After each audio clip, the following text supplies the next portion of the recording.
परळीवाल्याला त्या धनंजय मुंड्याला सुट्टी नाही आता. त्याची नार्को टेस्ट माझी कशी होत नाही आरोपीची, हे मी फुल लावून धरणार आहे आता. आपल्या घातपाताचा कट रचला. जरांगेंचा धनंजय मुंडेंवर खळबळजनक आरोप. केली नार्को टेस्टची मागणी.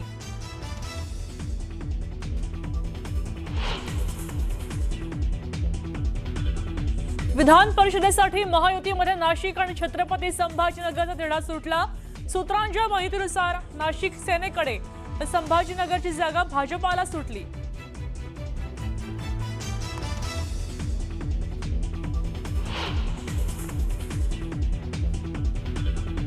काही लोक हलकटपणा दाखवून गेले, काही लोक भिकारी बनून गेले आणि काही लोकांनी पक्षाची गद्दारी करून गेले. विधान परिषद निवडणुकीपूर्वी भाजपच्या संपर्कात असलेले काँग्रेसच्या नगरसेवकांवर वडेट्टीवारांची टीका. एका मतासाठी 5 लाख घेतल्याचाही आरोप.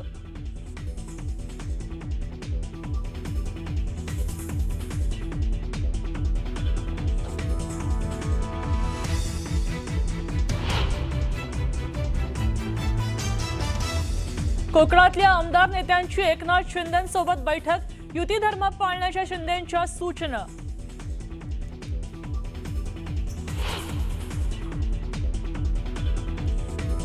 गरीब नगर अतिक्रमण कारवाईचा बदला घेण्यासाठी मुंबई दिल्लीतल्या दहशतवादी हल्ल्याचा कट. तपास यंत्रणांना संशय असल्याची सूत्रांची माहिती.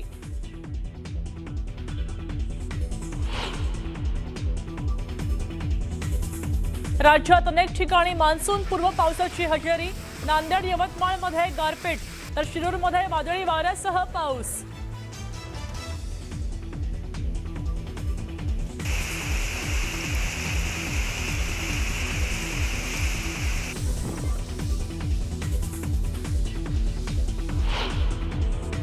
सुरुवातीलाच एक ब्रेकिंग न्यूज समोर येते. विधान परिषदेसाठी महायुतीचा अंतिम फॉर्म्युला ठरल्याची माहिती आता समोर आली आहे. भाजप 11, शिवसेना 4 तर राष्ट्रवादी 2 जागांवर लढणार असल्याची माहिती वरिष्ठ सूत्रांनी न्यूज 18 मराठीला दिली आहे. 17 जागांबाबत महायुतीतील तिन्ही पक्षांमध्ये एकमत झाल्याची माहितीही सूत्रांनी दिली आहे आणि त्यामुळे येणाऱ्या विधान परिषद निवडणुकीसाठी अखेर महायुतीचे अंतिम जागा वाटप निश्चित झालंय.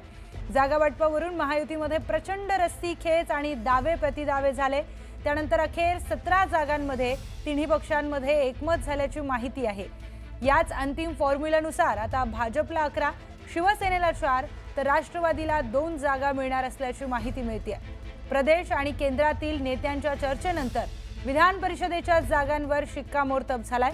वरिष्ठ सूत्रांनी ही माहिती दिली आहे.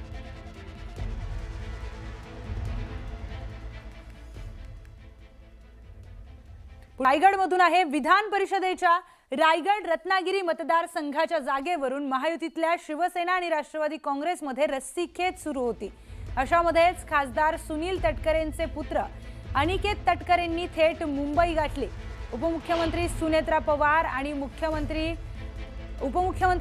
पवार त्याचबरोबर उपमुख्यमंत्री एकनाथ शिंदे या दोघांची भेट घेतलेली आहे. या भेटीचे फोटो त्यांनी स्वतः सोशल मीडियावर पोस्ट केले. या भेटीनंतर सुनील तटकरेंनीही भेट घेत महायुतीमध्ये कुठलाही तिढा नसल्याचं म्हटलंय. तर दुसरीकडे गोगावलेंनीही आपली तलवार म्यान करत वरिष्ठांचा निर्णय मान्य असल्याचं म्हटलंय. शिंदे साहेबांची भेट अनिकेत आणि मी त्या ठिकाणी घेतली. शिंदे साहेबांनी मोकळेपणाने आमच्याशी संवाद केला. शिंदे साहेबांनी स्वच्छपणाची भूमिका त्यांची मांडलेली आहे. त्याच्यात मी त्यांचे अतिशय मनापासून ऋण व्यक्त करतो आणि पुढच्या कालावधीमध्ये राज्यामध्ये महायुती बळकट करताना देवेंद्रजी, त्याच्यानंतर शिंदेसाहेब, त्याच्यानंतर वहिनी यांच्या मार्गदर्शनाखाली आम्ही महायुती बळकट करू. राष्ट्रवादी काँग्रेस पक्ष वहिनींच्या नेतृत्वाखाली बळकट होत राहील. नाही, भेट कोणी कोणाची घेऊ शकतो त्याबद्दल दुमत नाही आहे. परंतु जो काय आमच्या महेंद्रशेठ दळवींच्या कन्याने फॉर्म भरलेला आहे त्यावरती आमचा विचार विनिमय होईल आणि साहेबांचा आदेश आला तर त्याच्यावरती आम्ही काय करायचं ते ठरवू. यानंतर पुढची बातमी आपण पाहूयात. भाजपमध्ये प्रवेश केल्यानंतर प्राजक्त तनपुरेंना विधान परिषदेची उमेदवारी दिली जाणार असल्याची चर्चा आहे.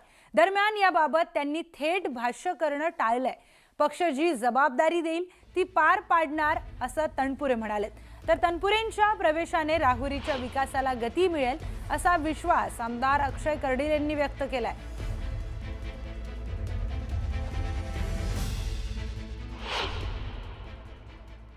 तुम्ही प्रवेश केला त्याच्यावरती जयंत पाटलांनी प्रतिक्रिया दिलेली आहे, ते त्यांना बोलणं झालं नाही किंवा सुप्रिया सुळे म्हणाल्या की त्याचं कारण आहे की सांगू शकत नाही. काय नेमकी बोलणार तुम्ही?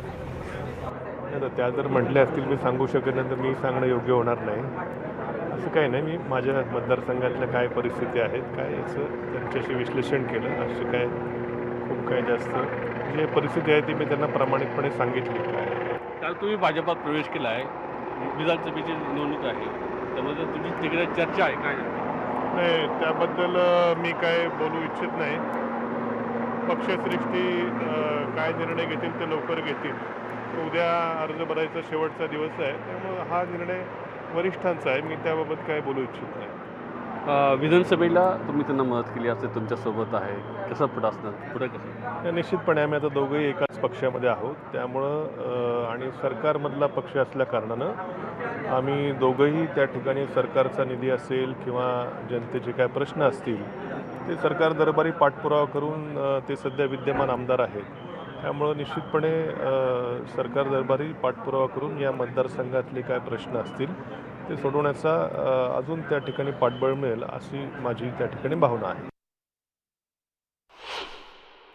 मला आनंद आहे की भारतीय जनता पार्टीमध्ये ते आलेले आहेत.